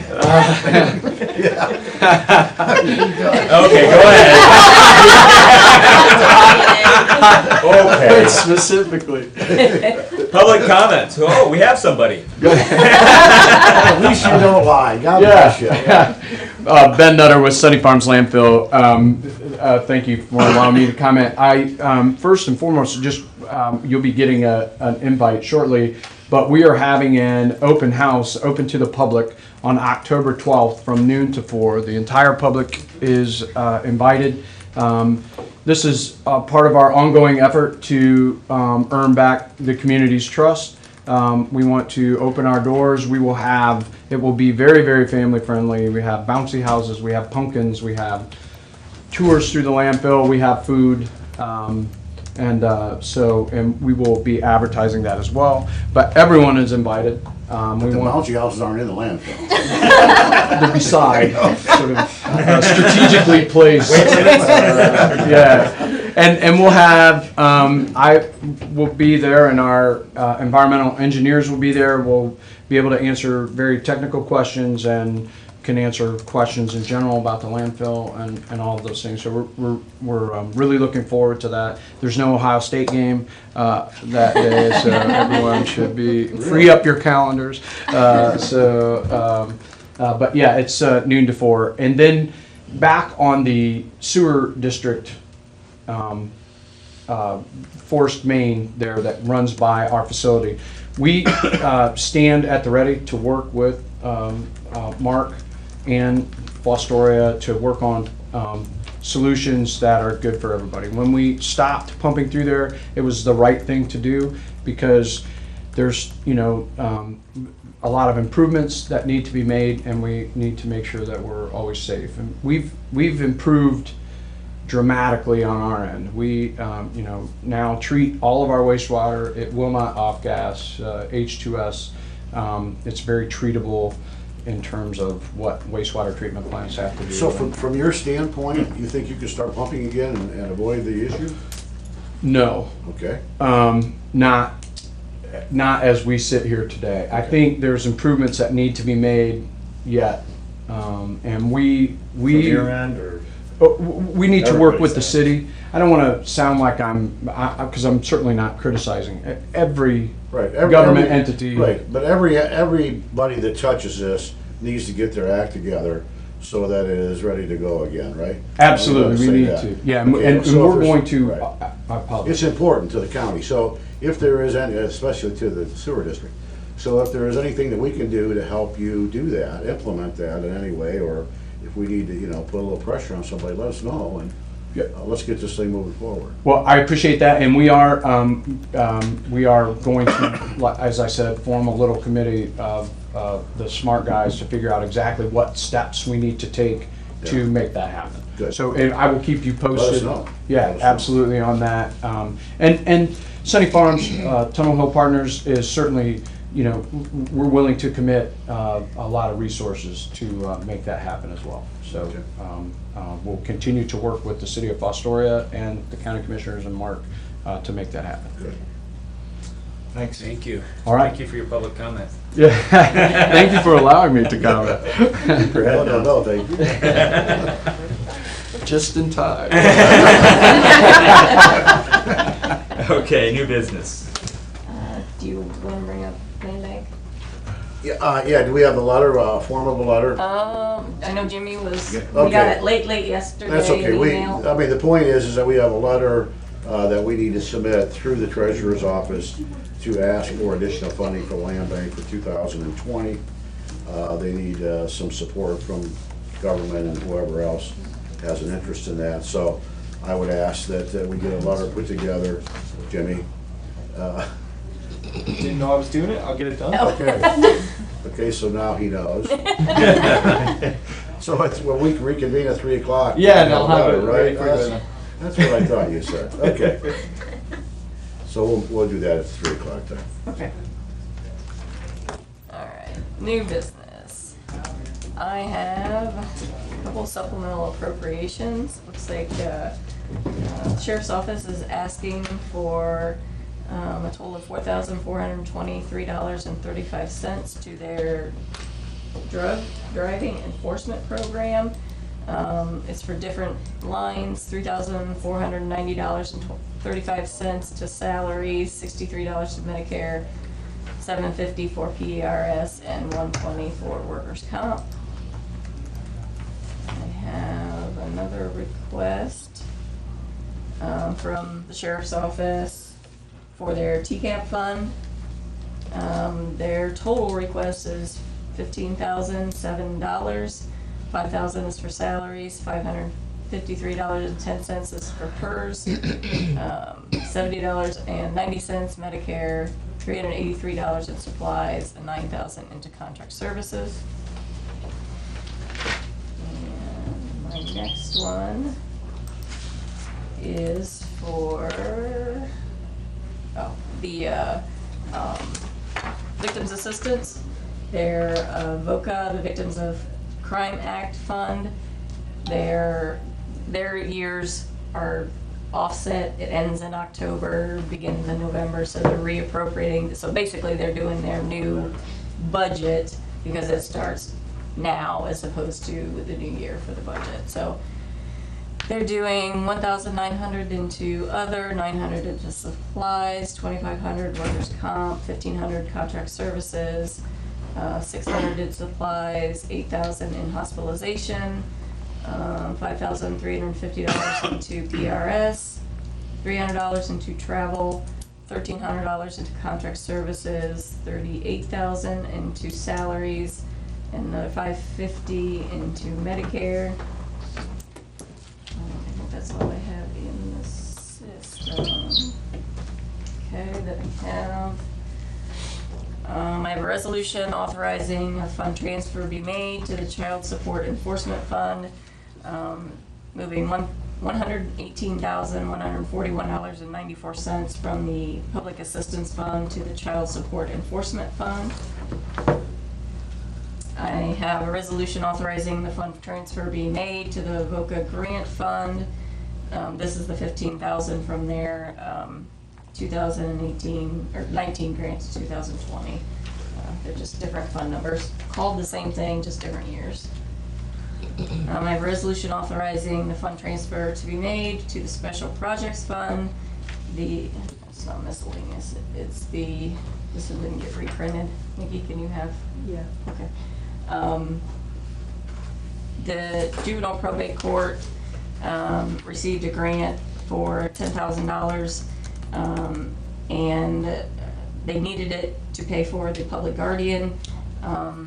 According to what the auditor's office tells me, they can't deposit the grant directly into Juvenile Probate Court's Special Projects Fund, that they had to submit it into the general fund, and we're transferring out. So the transfers outlined in the general fund for $10,000 to the judge's Juvenile Probate Court for $10,000, and it transfers in. States one question. Sure. On the Child Support Enforcement Fund, where is that? Under what? Job and Family Services. That's what I thought. Yep. Okay, and then the Yep. sheriff has There, yep. his own, the drug fund, yeah. Yep. I thought that, but I did not know that. Yep, no, that's okay. Always ask, because, Yeah. I just sometimes I'm learning. assume, because I've been doing it a while, so don't always ask. And thank you for the no acronyms. Yeah, Or we're trying. explaining the acronyms. Sometimes I still say them, so then I have to turn around and look at Spell them out. Yeah. I have a resolution appointing the Attorney General Dave Yost and any of his assistant attorneys on behalf of the Seneca County Prosecutor. This is usually just because of a potential conflict of interest. It's a court case, so we don't have a lot of information, but that's usually the only reason they ask for a special. My resolution establishing the Impaired Driving Enforcement Program Fund and the Selective Traffic Enforcement Program Fund. These for the new year for the Sheriff's Department. Fund 1086 and 1222. Are these new? Yes, yep. Okay. These are Where's the new. money He gets coming? those every year, it's a grant, I see. so. So you reset every year? Or is this? He applies for these every year. He's got these for the last at least 2 years. Maybe a little bit longer. He's had these, and he has to apply for them every year, and so far he gets them, and this is. Okay, thanks. I have a resolution authorizing county administrator to sign the Columbia Gas Transportation Service Agreement. This is Palmer sent that up to me.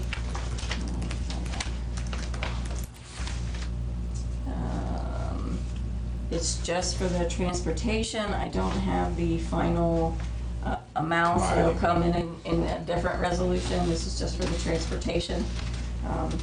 So, because I kept looking for a number and I didn't have one. So this is just for that transportation agreement from Columbia Gas to the IGS. What's our transportation number? That one I didn't see either. I think it was for.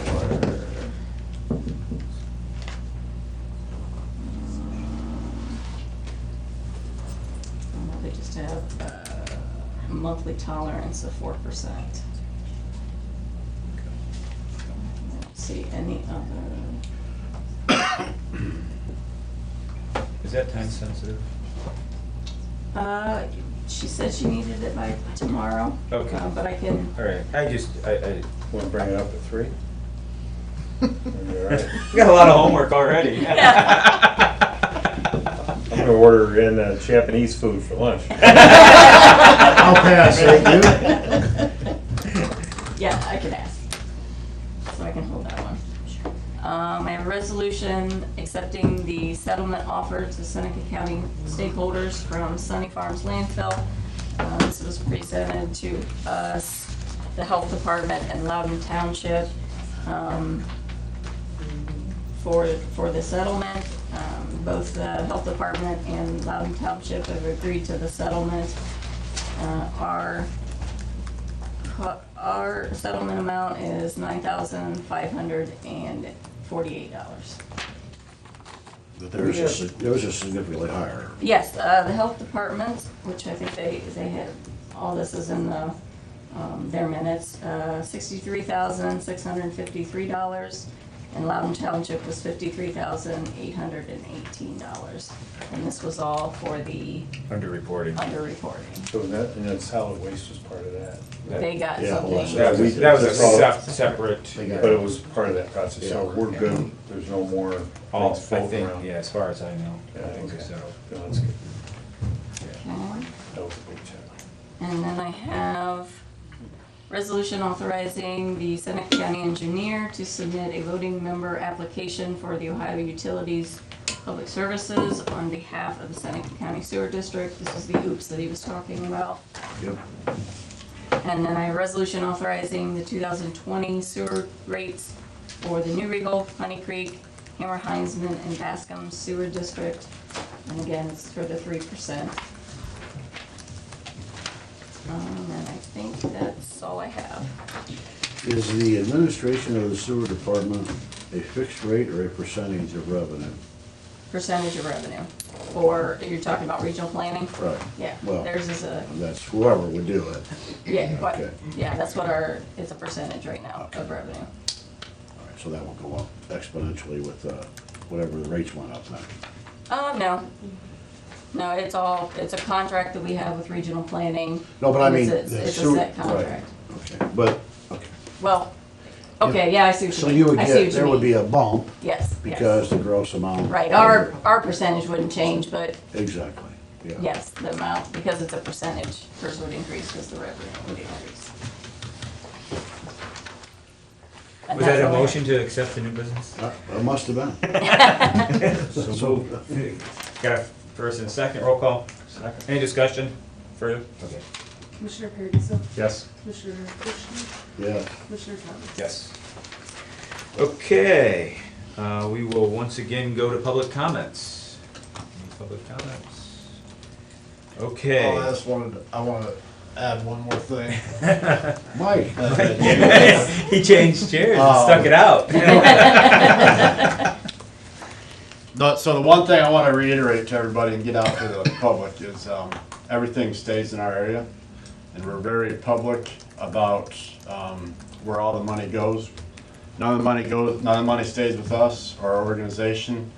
100% of everything we make after expense costs is donated out, and we're very public about where we donate it to, how much we donate. There's also a couple little organizations that we help out. Lisa Hanshoe from Republic, she does it's called Cookies and Projects from Home, where they send care packages to deployed soldiers or soldiers that are stationed away from home. So we help her out. And there's also a one that we're going to help out this year, Awareness 22. They're out of Sycamore, and they help soldiers dealing with PTSD and suicide prevention. So he's a combat veteran. Him and his wife started up this after his struggle with PTSD, and so now they're helping out, going spreading their message and helping out other combat veterans who are struggling with what he does.